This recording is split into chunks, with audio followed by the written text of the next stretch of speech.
Yes or no? Okay. Mermaids. Is this am I attracted to them or are they real?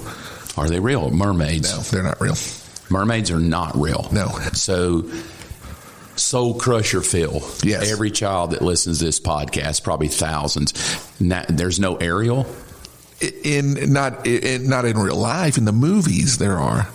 But I'm talking real mermaids. Do you believe No. that God in all of his creation could make mermaids? Could God make a mermaid? Yeah, God could. So then how do you know they're not mermaids? Have you ever seen a mermaid? I have not, and I've gone on many cruises. I was in the Marine. Okay, but mermaids aren't going to, hey, I'm a mermaid. They're like Bigfoot. Bigfoot, yes or no? No. Have you ever seen him? No. Then how do you know he's not there? Have you ever seen the wind? How do you know it's there? Because I see the trees. No, that's the trees. That's so not the you wind. say no on a mermaid. I'm not the conspiracy theorist. That's not a conspiracy. Yes Bigfoot or no? is. No, there's no Bigfoot mermaid. is not a conspiracy. Bigfoot. Have you ever seen Bigfoot? I have seen doctored photos of what people think is Bigfoot. So in your opinion, Bigfoot is a conspiracy because you've never seen Bigfoot. No, I wouldn't say that. I would say there's no such thing as Bigfoot. Nobody's ever seen one. Mermaids too. Nobody's ever seen one. Even though there's a bunch of pirates out there going, the sirens of the sea bid me to dive in. Yeah, no, don't believe in it. Don't believe in mermaids. How about, which is sad, you don't believe in mermaids or Bigfoot. Probably crushing people right now. Third, duckbill platypus, yes or no? Oh, yeah. You ever seen one? Yeah, of course. No, you haven't. Where? Where have you seen a duckbill platypus? At the Galapagos Islands. No. When I studied down there for my PhD. No. Have you ever seen a duckbill platypus? Bugs Bunny and what's the... So you've never seen a duckbill platypus, but you believe. You've never seen a mermaid, but you don't believe, and you've never seen Bigfoot, or you don't believe. I'm just asking, what is your measurement of reality? How can you tell me I've never seen a duckbill You ever gone platypus? into a pet store and said, I'd like to buy a duckbill platypus? Anybody you know ever owned a duckbill platypus? I've never gone into a pet store and asked for a horse, but I know Does they exist. anybody you know own a duckbill platypus? No, and nobody I know has owned a duckbill platypus. But you believe in them. They're real.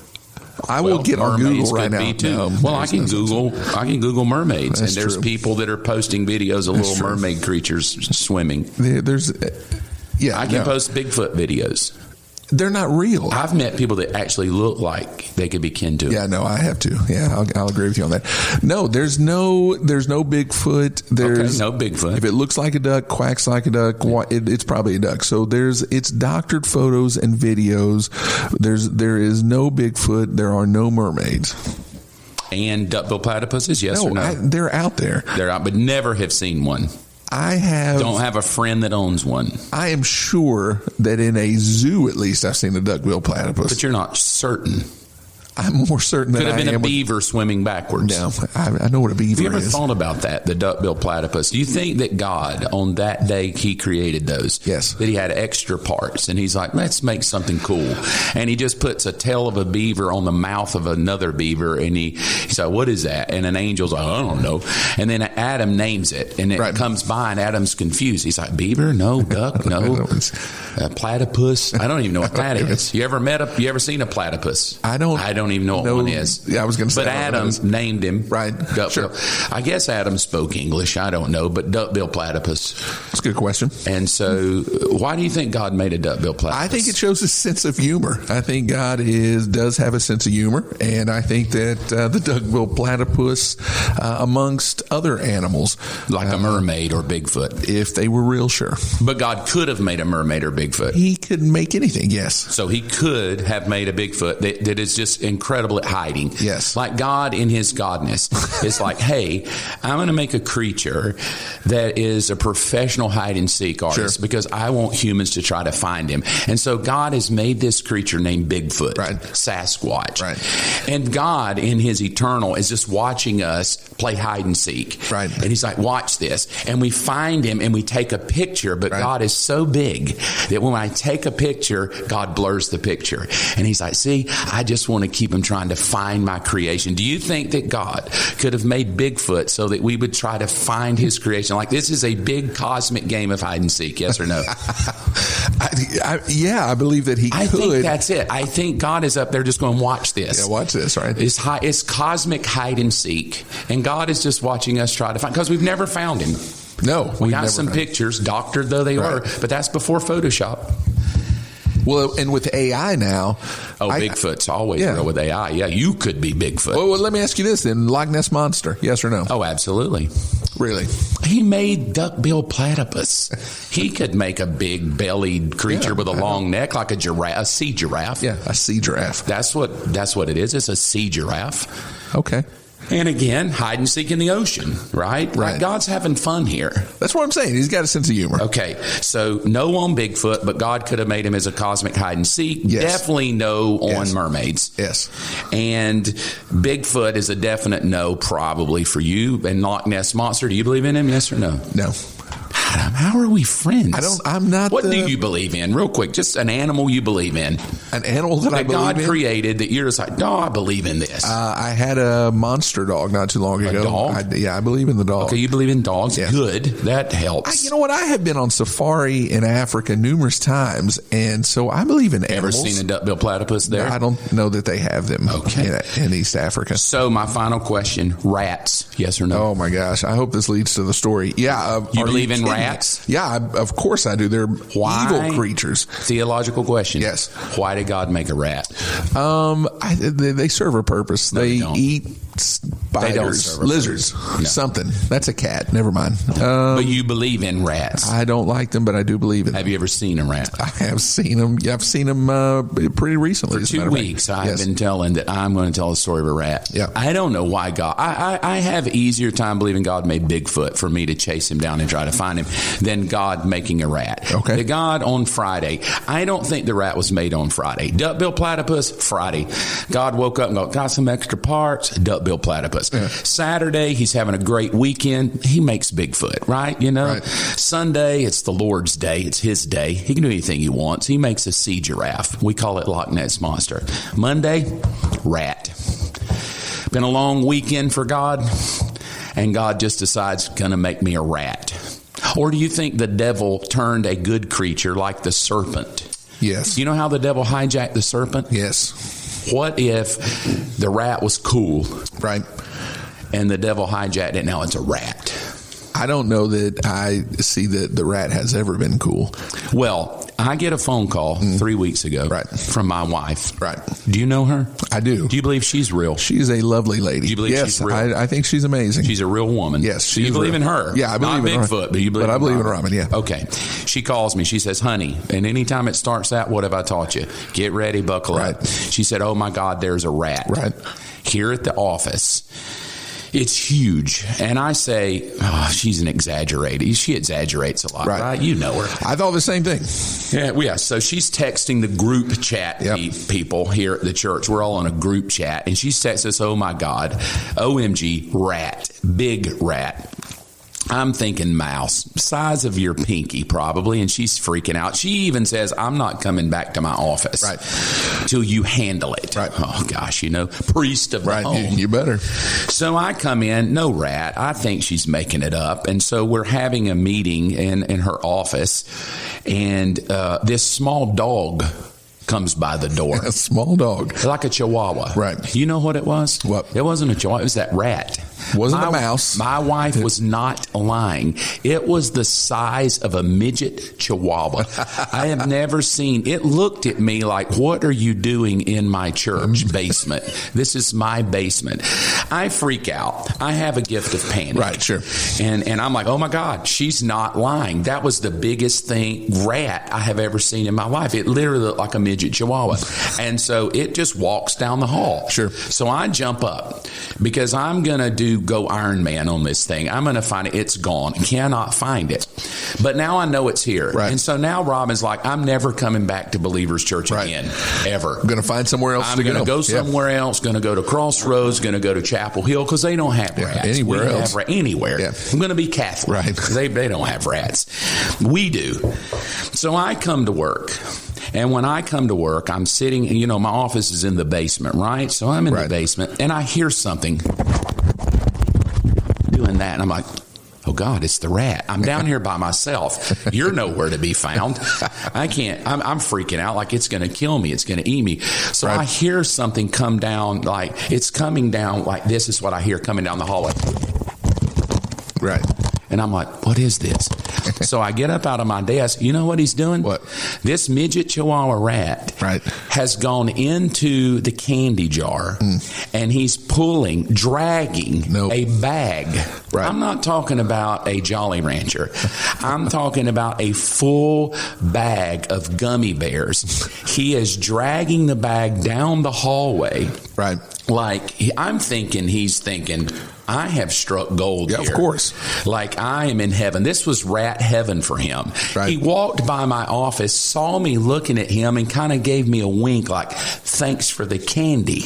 Right. And I'm like, rat stealing God's food. Right. So I jump up, again, Iron Man, gonna get him. Holy warrior that you are. Holy warrior that I am. Nope, he's gone. But I notice where he goes. So I'm like, okay, well, I got this guy, So I put out a rat trap. Right. And I call you and like, hey, get me some rat traps. And you do, but you bring back a trap that's about this. It could catch like a cricket. Right. And I'm like, no, Phil. Can I tell you why I brought that one, though? I have to admit something to you. I brought that because I thought you were exaggerating, too. I thought there's no way there's a big rat. It's a mouse. It has to be. God, no. And it was not. No, God. This thing's huge. So no lie. So I tell you, I'm like, Phil, you're a Marine. Right. And you brought something to kill a cricket. I need something to kill a small dog. Right. So we go back and we get small dog rat traps. Right. And we sit in my office and wait. Right. And all of a sudden we hear... It was minutes, too, after we put it out. Oh, I'm talking minutes. Yeah. We both run in there, trap's gone, no rat. I'm like, my gosh, he took the thing off. So we set another trap, right? Yep. And we caught him. Yep. We sent him off to rat eternity. He's there now? He's there now. I'm thinking hell. Right. If rats go to hell, he's there. This is not a Ratatouille rat. Yeah, this is a demon rat. Yes. So I feel good now. We got the rat. You know what? Oh, no, we don't. I come in my office the next day, down the basement steps, into the hallway, cut the light on. You know what's coming out of my office? What's that? Another rat. In my office. Right. He comes out like, yo, what did you do with all the candy? Because I moved the candy, right? No candy anywhere. I hid it from him. Right. Serves him right. Right. So he's in my office. Well, he's probably mad because you killed a family member, too. I don't care. He's coming after you, I would think. I don't care. So I call you. I'm like, bro, another rat. You come running down. Savior you are. Marine Corps Phil. You're all painted up in your stuff, ready to go. Had my sword maybe, I think, sword and an M16. You come running down. You go, where's the rat? I said, dude, he was in my office. This is gross. And I made you, as a good boss and friend, I made you go in first. You did. I'm like, dude, just go in and do recon. You did. Yeah, because I'm not going in there. Right, no. And you went in, Marine Corps recon, into my office, and I love it. You were down on your hands and knees. It didn't look manly. You looked scared. Were you scared? I was nervous. Because you were there. I'm like, this guy ain't a Marine, because you're like, I'm scared. I said, just look under the couch. Just look under the couch. And you're like, no. And you did, for me, no rat. Right. But then you said what? What'd you see over by the door? All the little chips that the thing chewed off the door to my wife's office. Oh, that's right. I forgot about that. He was nibbling actually at the door. To go into my wife's office. Yeah. And then you said, did you check your wife's office? And I'm like, oh, God, no. Yep. And you're like, don't tell her. No, she'll never come back to church here. No. She will eternally go to Louis Giglio's church. We'll never see her again. Never. And so I go into her office. Dad blame rat. You know what he did? What's that? Robin has a dog that's like a human, got dog biscuits in there. Rat took all the dog biscuits, ate them all. There are dog biscuits everywhere. This rat, the brother rat that's still alive, couldn't find the candy, so he ate all the dog biscuits. Right. So now I'm in a dilemma. Do I tell my wife that the rat is in her office eating dog biscuits? She'll never come back to Believers Church. So we catch rat number 2. Right. But you know what about rat number 2? Our whole podcast is going to be about a rat today. Yeah, I probably won't even talk about God because I was in panic mode. So we find the rat. Right. We catch rat 2 and the trap is gone. I call you like, dude, the trap is gone. Like, it didn't just snap. The trap is missing. Right. So I go searching the basement. Well, I find the rat 2 that we call rat number 2. Number 2. You know what rat number 2 was? What's that? He was eaten alive. Something ate him completely and just left his skin. And he was a good-sized rat. He was a good-sized rat. So now we're all freaking out. Now, if you're Pentecostal, you're probably thinking right now there's demons in that church. But these are rats, not demons. Not demons. Kin to a demon, but not a demon. Right. They're probably just like, this is the greatest place ever. They're on a cruise. It's free food. It's buffets all the time. They love it. I've been here for years, never seen one. And now in a matter of a day, I've seen 2. So what do? We call exterminators. Well, come get them. Right. And we pay exterminators, and they put boxes everywhere. We're going to get these rats. No, not them. You know who gets the rat? It was you. The whisperer. It was you. Rat. Don't call me pastor. Rat whisperer. Rat whisperer. I want everybody listening to the podcast, just RW, rat whisperer. We should change the name of the podcast. Change the name of the podcast, rat. Now, this is all true. I'm making none of this up, am I? No, this is factual. So I leave another trap. Same place we caught 2, I leave a third one. But this rat's a Friday rat, not made on Monday. This critter's brilliant. He's smart. He carries with him the wisdom of God. Right. He will not touch this rat trap. So I pull up to work 2 days later. I see him. He's out in the backyard just saying, hey, bro, welcome to work. And he's bigger than the other ones. He's bigger than the other one. This is Papa. Yeah. We've killed the brothers. This is Daddy. And he's literally looking at me like, yo, what are you doing here? And I'm like, I work here. And he's looking at me like, well, you're messing me up. I got a great place here. Right. And so he runs off into the field, and I'm like, well, good, he's gone. He's going to die. 2 days later, I come to church on a Wednesday evening, and we have a nice little portico patio, right, where people sit out and work on their computers and stuff. And this girl, college student, she says, hey, Pastor Mark. She doesn't know I'm a rat whisperer. She didn't know at that time, She said, I just want you to know a rat came running by, and he went in this hole right here, and she pointed toward the basement. Right. And I went, he's smart. Still living in the basement. I said, where's the hole at? And so she showed me the hole. You know what I did, Rat Whisperer? What's that? Went and got the rat trap. Got me a Tootsie Roll. They like those. They like Tootsie Rolls. Took me a Tootsie Roll, and I put it right by the hole. Bam. Got him. Got him. So I want to say right now on the podcast, if you're listening and you're looking for a church, you're looking for a home, a place to call home. Right. I want to start with this first. We're rat-free. We are. You don't have to worry about coming here. There's no rodent stuff here. They're not here anymore. We've cleansed the temple. We've anointed everything with oil. We have. I want to assure you, if you're thinking, I would love to go to a church, but what if they have rats? Not here. Not here. Not a Believers. Rat-free. Perfectly rat-free. Number 2, if you're out there looking for a church and you're thinking, I would like to go to a great church, but I'd like a good pastor. Right. Somebody that preaches the word. They're a dime a dozen. Right. But do you know rat whisperers that are also pastors? I don't know any. Thank you. Do you believe in rat whisperers? You don't believe in Bigfoot, but do you believe in a rat whisperer? I do now. That's me. That's you. Now, how long? That probably took 30 minutes to tell a rat story. We're at 19 minutes. So we got time. Got time. We're done banter. That wasn't even banter. No, that was my panic. I've my soul, which you've not cared about me, has been in panic mode. And now it took me about a week to go, are there more? Right. But we've not. Have you seen any? I have not seen any. Do you pick up in the spirit there's any? No, I think even even with the rats, we have a reputation now. Like, don't come here. Don't come here. Yeah, because I'm like hanging them up on a tree. Like, don't come here. We're not here to save rats. We're killing them. That's what we should do. We should hang them from trees. So I don't know. I don't know any other church out there telling people this. No, never been a part of one even. But I told you 3 weeks in a row, I'd tell the rat story. Yeah. That was it. It's true. It's a good story. My wife told the truth. It literally, am I making it up? It's as big as a small chihuahua. No, it really is. A squirrel. You could mistake it for a squirrel. Oh, God, bigger than a squirrel. Yeah. Just without the fluffy tail. Right. They're both the same. Yeah. So, I'm a little shocked you don't believe in Bigfoot or mermaids. I'm a little shocked you've never seen a duck-billed platypus. Don't know a friend that has any. But I am thankful that you believe in Robin. I do. And you believe in rats. I do. And so, Robin and rats is what I believe in. All right, what you got for me? Let's get into the podcast. All right. I think I have a good one today. I want to talk about how to live by faith when life takes just a horrible turn for the worse. Money, health, marriage, that kind of stuff. I want to talk about how to live beyond the chaos to find clarity. Pause for effect, because that's big, right? Yeah, how to live beyond the chaos into clarity.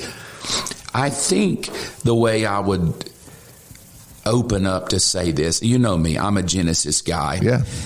Is that anytime chaos hits, it's usually instantaneous, right? Sure. Like you wake up, you're not expecting something. Right. You're not expecting the phone call, the divorce papers, the tragedy, you just wake up not expecting it. But when it hits you, it's the moment it hits, because we're human, the initial response is telling, right? The initial response of how we react when bad news comes, it sort of lends itself to where we live most often, whether we're going to respond in fear, anxiety, torment, anger. Poor pitiful me, it is what it is. I don't know why me. Sure. Why does God let this happen to me? So I think the way we have to begin to look at this is taking the thought of, and I'm going to steal this from my mom. She makes the comment that the worst time to try to have faith is in the middle of a battle. That's good. Right? The worst time to try to get faith is in the middle of the battle. You need to have been, if we're going to talk God in the equation, you're going to have to be spending time building your faith up before the crisis ever hits. Yeah. And I find it to be true. The reason the crisis hits so hard, because it hits all of us. Jesus said, in the world you do have trouble. Yep. I don't know any Christian that has not had a crisis of some sort. But the issue is not the crisis and will it come, but it's the varied responses that come from people who all say we believe in Jesus. Right. And you just got a myriad of responses. God's not there for me. Where was he? Why did he let this happen? To suck it up, buttercup, to get over it. He's God, right? Sure. I mean, you find the whole spectrum. But I like what my mom taught me. She said, son, the worst time to try to grab hold of faith is in the middle of a battle. Yeah, that's good. You need to be keeping yourself strong in the Lord, strong in prayer before a battle ever hits, because it will hit. And I find that is true. I find that when you've been spending time maybe in prayer or devotion or just communing with God, and the problem hits you, it seems to have a better initial outcome of thinking. Because when I say initial outcome of thinking, I mean usually when the crisis hits, it's like, oh God, oh hell, oh God, what's going to happen? What if? And the what ifs kick in, But when you've really been spending time with Him, and you've been, God is more than just a devotion. He's a reality in your life. He's an ongoing presence in your life. He is a daily presence, a daily voice. I think it's easier to tap into His voice in the hell. It's easier to tap in. I go to Genesis 1, and it says, in the beginning, God. And then it lends itself to, and the earth was formless, and darkness covered the face of the deep. And God steps in and says, let there be light. Okay? So when a crisis hits, I think the first thing we have to do as believers and followers of Jesus is we have to stop for a moment before we get into all the oh my gods and reactions and losing it and fear and panic and anxiety and torment and why me. I think we have to go back to the Bible and look at what God did. In the beginning, God created the heaven and the earth, and the earth was without form and void and darkness. So even in the very beginning, there's this crisis, right? There's this chaos. There's this darkness. But it says this in verse 2 of Genesis 1, and the Spirit of God was hovering over the waters, right? So darkness covers the waters, but the Spirit is hovering. So first thing, when a crisis hits, a tragic phone call, something that hits you in the gut, punches you in the gut. The first thing you've got to notice is, all right, it's not the tragic moment that's my beginning. Right. My beginning, I have to find a beginning point. And typically with people, the beginning point is the hell. Right. That's when it all started. Yeah, sure. But as a follower of Jesus, my beginning point has to be God, not the problem or the pain or the chaos. My beginning point is God. In the beginning, God. And then it says this, and in the darkness, the Spirit was hovering. Right. I have to tell myself in the middle of the hell, God is working. Yeah. That's hard. Yeah. In the middle of the darkness, I always have to remember, because that is a beautiful verse, 2 verses in, darkness, but in the middle of darkness, the Spirit is hovering. Right.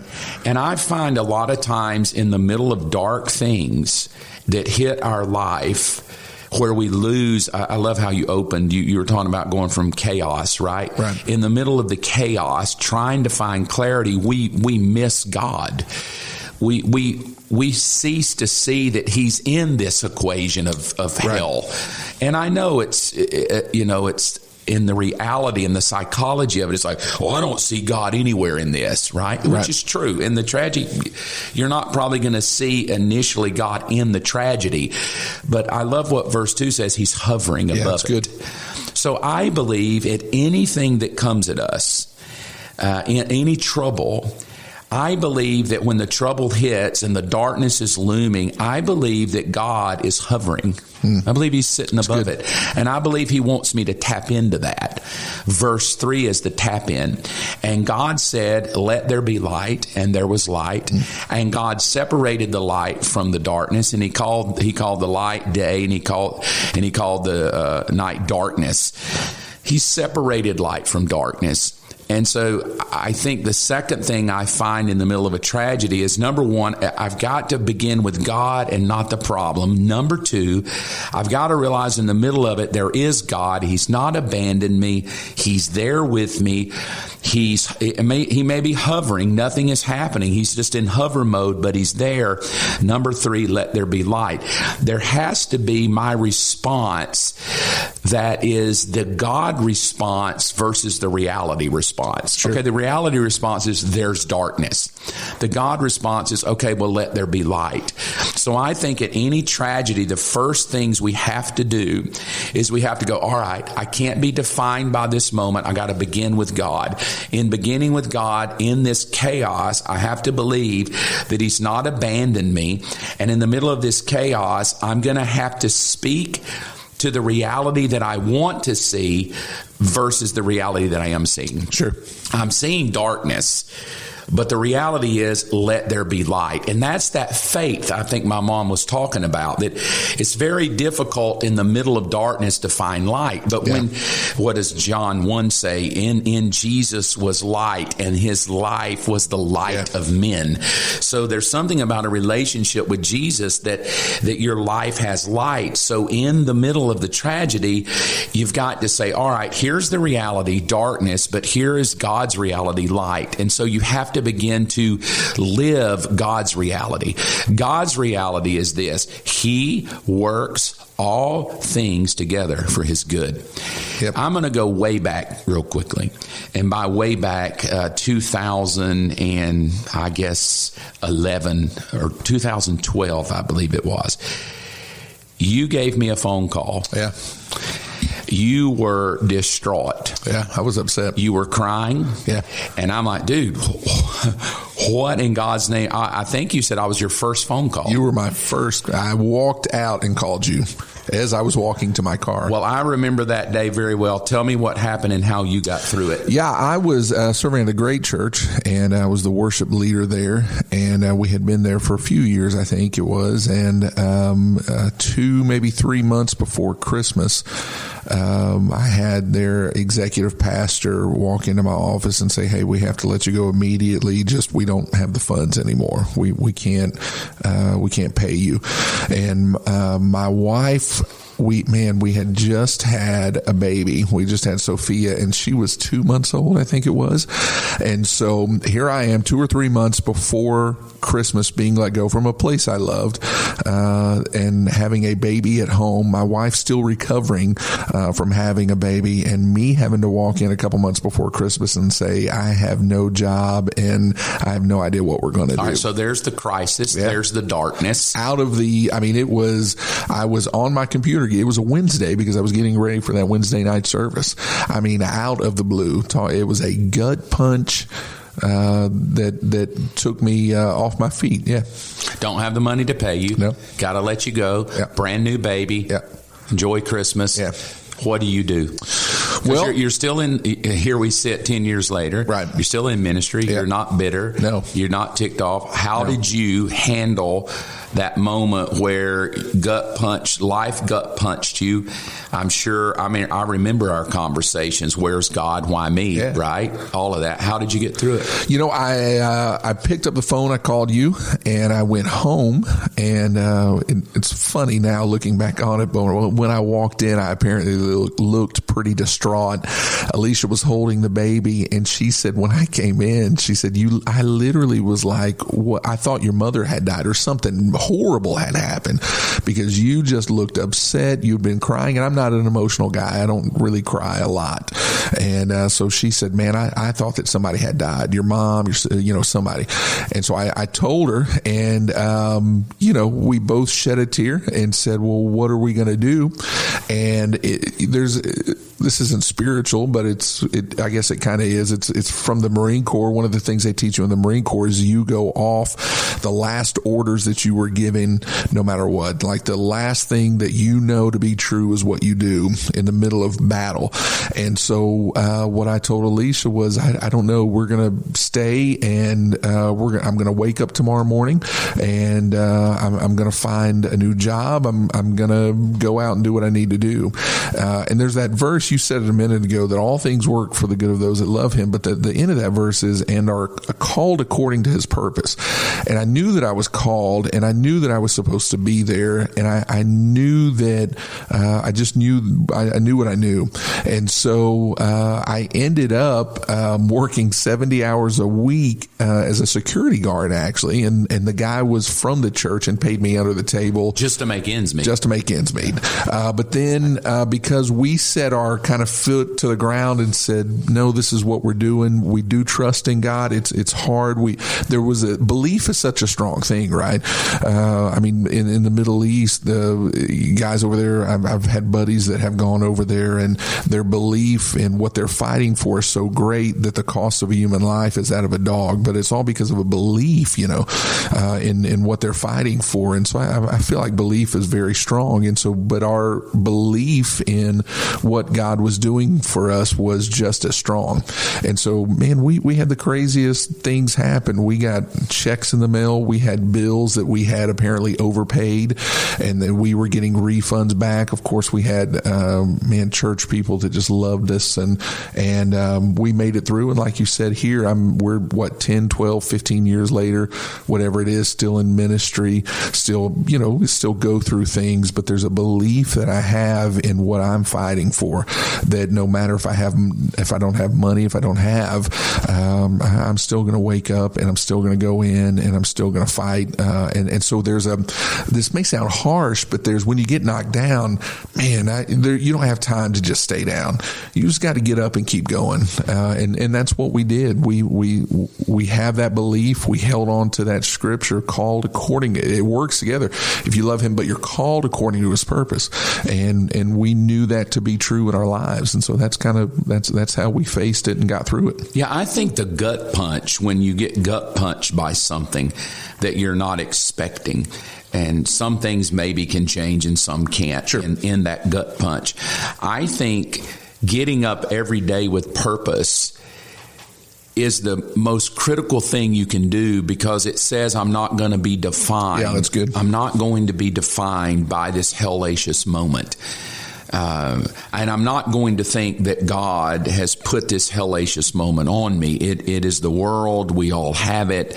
I would love to say that if we serve God, we kind of can avoid a lot of those things. But when they do hit, I do believe that, dusting ourselves off and going, I can't just lay here and become this thing. I cannot become this problem. And Sure. What I find to be true is that when the chaos hits, many people begin to speak the chaos, and they begin to accept the chaos as their new reality.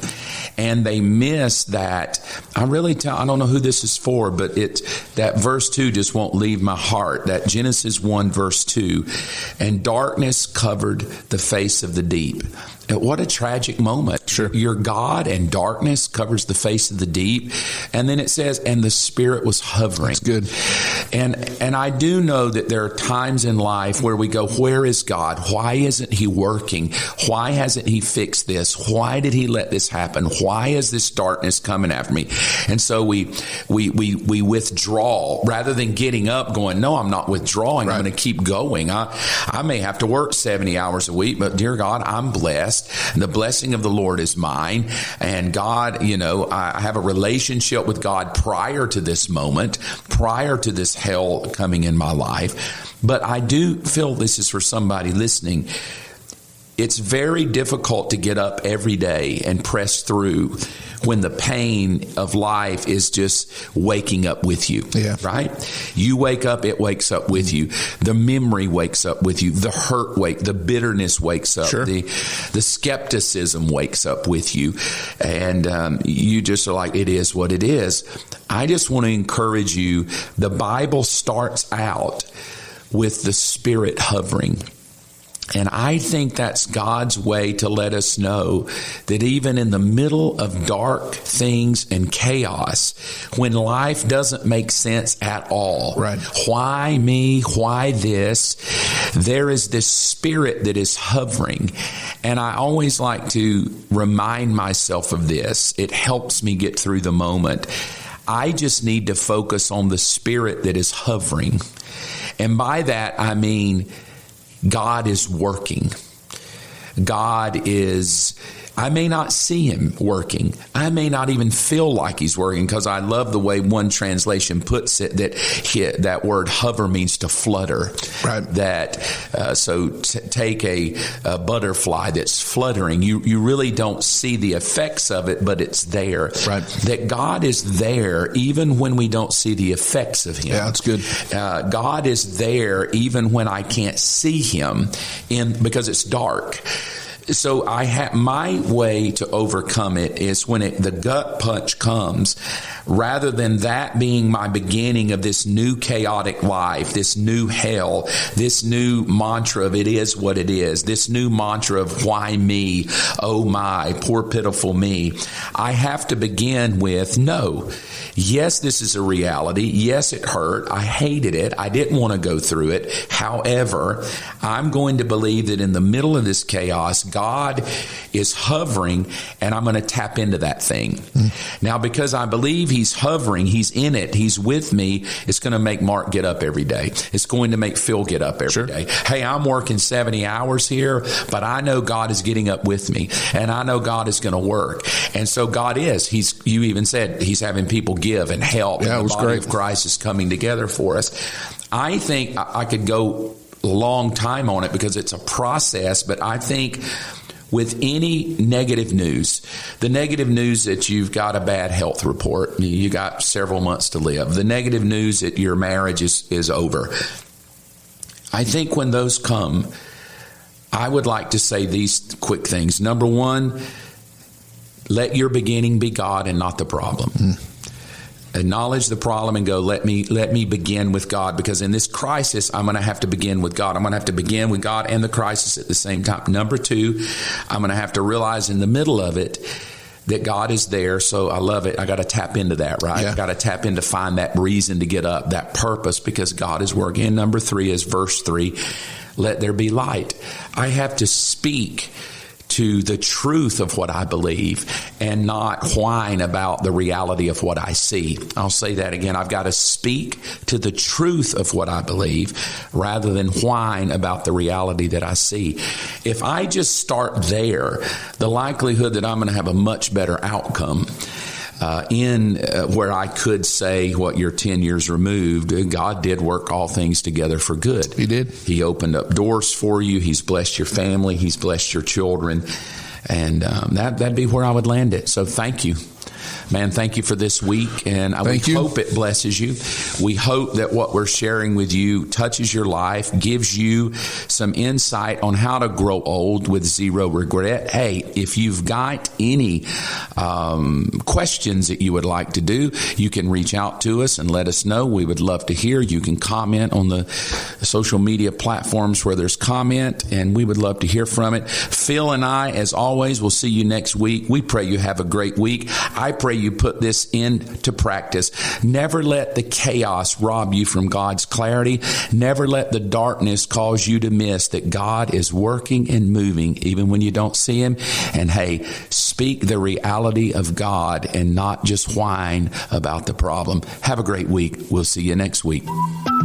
Thanks for listening to my dad's podcast. Make sure to follow along and help us by sharing this episode with someone you know. Thanks again. Have a great week.